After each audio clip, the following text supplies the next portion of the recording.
Hello, in this lesson, we're going to talk about squeeze theorem and its applications. The first theorem we're going to talk about is that if f is less than or equal to g in a neighborhood of A, okay, x is near A except possibly at A, and if we take limit as x approaching A on both sides of these two functions, and their limit still have the same relationship. In other words, the limit on the left is going to be less than or equal to the limit on the right. This theorem is actually rather intuitive. And if we apply this theorem twice, one to f with g, and the other one to g is h, we will also get, right? So if we have a situation in squeeze theorem where f is less than equal to g, and g is less than equal to h, and of course in the neighborhood of A, okay, except possibly at A. If that's the case, apply this theorem, okay, the theorem number 2, and we will get the following. We have a limit as x approaching A, f of x, and we'll basically apply limit on all sides, and this will still be true. So you can see having squeeze theorem is rather intuitive. And if these two limits happen to be the same, the limit of g as x approaching A has no choice but has to be equal to L, same limit. So this is the essence of squeeze theorem. Graphically speaking, is that if we have g squeezed in between in a neighborhood of A, and their limit will, if the limit on the top function and the limit on the bottom function are the same, then the limit of the functions who are squeezed in between is going to have the same limit. So that's the idea of squeeze theorem. So it's rather intuitive. Let's look at how we apply the theorem. To apply this theorem, we look at this example, which is from the textbook, right? So we're not given f and g.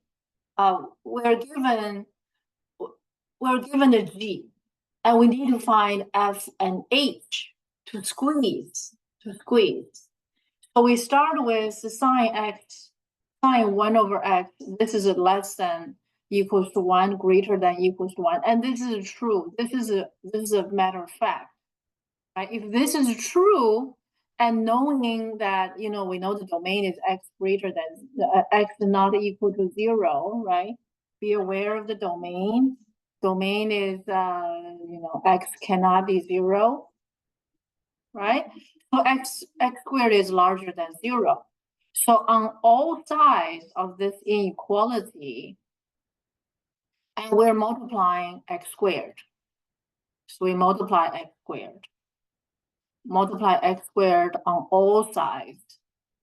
On this side, on the middle, and on the other side.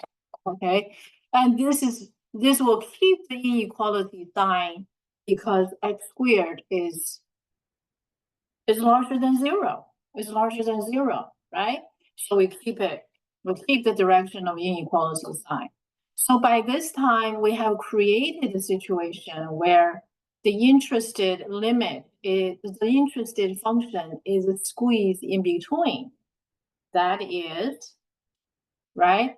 So this inequality is true in the neighborhood of 0. So we can simplify this a little bit. And then we look at the limit, right? We look at the limit. The limit as x approaching 0 on negative x squared. That's 0. And of course, the other limit is also, the limit is also equal to 0. So it satisfies the conditions of squeeze theorem. So then we can say by squeeze theorem, the interested limit is going to be 0 because that function is squeezed in between. You can see this is the example of applying squeeze theorem. So let's look at another example. Example number 2. In example number 2, we're given two functions, right? 2x below, the other function that's above, and this is true, we're told this is true for all the real number x, but we really don't need that much. We only need in the neighborhood of 1. So we're going to first evaluate the limit of 2x, right, which is a limit from below. And that's the limit of a variable, of a polynomial. So it's a direct substitution, it equals to 2. And the other limit, which is the limit of x to the power 4 minus x squared plus 2, and that's another direct substitution, right? We just substitute x by 1, and equals to 2 again. So the given function from below and above, the limit are the same. And therefore, the function g that's squeezed in between, so by squeeze theorem, right? So this limit is going to be 2, and that's done. Okay, so we have an example that we need to create this squeeze situation. And there are examples that the squeeze situation is given. All right, so let's look at number 3. Number 3. Okay, number 3, once again, we get to use the property about cosine. The range of cosine is between -1 and +1. So this is true for any real number x. And of course, for x is larger than 0. The domain here, of course, the function here in the domain is, is x cannot be 0. X cannot be 0. And x raised to the power 4 is positive, right? So it's the same reason we're going to multiply every side of this inequality by x raised to the power 4. So x raised to the power 4 is times every term in the inequality. Okay, and i.e. that's going to give us a squeeze situation. So now we created a squeeze the situation by the fact, right? By the fact that cosine, the range of cosine. And next, we already created this to squeeze the situation. Next, we just have to check the limit. The limit when x is approaching 0 for negative x raised to the power 4, of course, that's 0. And the limit for x raised to the power of 4, that limit is going to be 0 again. So once again, by squeeze theorem, and the limit of our interest is going to be 0. So that's how we have proved that number 3 is true. Number 4. Number 4, once again, we need to create a situation that there needs to be a squeeze situation. But where do we get started? right? So we're going to use the property. First of all, we're going to use the property that sine pi x, right? We know that sine of anything. Wait a second. Sine pi x. Let me put it here. Oops. Like, okay, sine pi x. Okay, it should be written this way. My bad. Okay. Sine pi x, right? The range of sine is between -1 and +1. So we can still use this fact. And this is true for any real number x. But the domain here is x greater than 0. Certainly, is x greater than 0 is still true. And the next one, we're going to raise the power, okay? Because we're going to approach that. We want to create a squeeze situation. But to create that squeeze situation, we're going to raise the power on negative. We take -1 as power, okay? So we're going to take -1 as e to the power -1, okay? And we're also going to create something called e raised to the power of sine of pi x. And next, we're going to use 1 as the power for e to the power 1. And here we need to use the fact that e to the power x is an increasing function. What does it mean is an increasing function?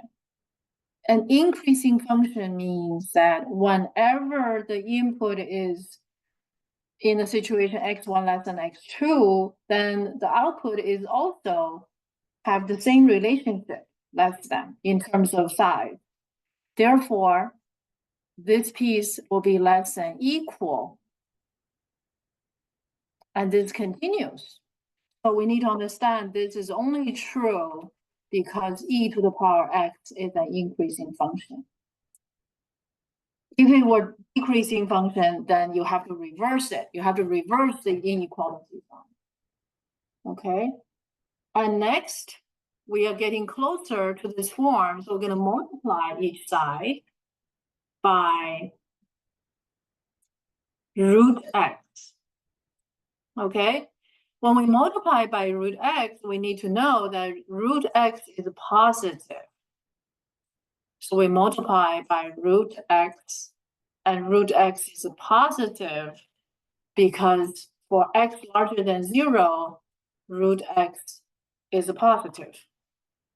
Okay, that's why we can do it.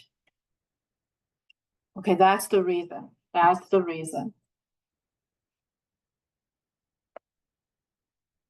Okay, so by this time, we have created a squeezed situation. And next, what we need to do is to demonstrate the functions that squeezing the function in between, they have the same limits. So now we're going to take limit as x approaching 0. So on the function from below, and obviously this is a direct substitution, e to the power -1 is a constant.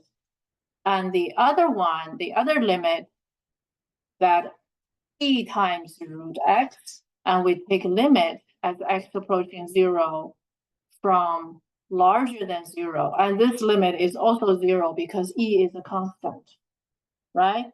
And this is true. Okay, we can say maybe and. Right? Because the squeezed situation, which satisfies the first condition of squeeze theorem, and secondly, the limit from above and limit from below are the same. Therefore, by squeeze theorem,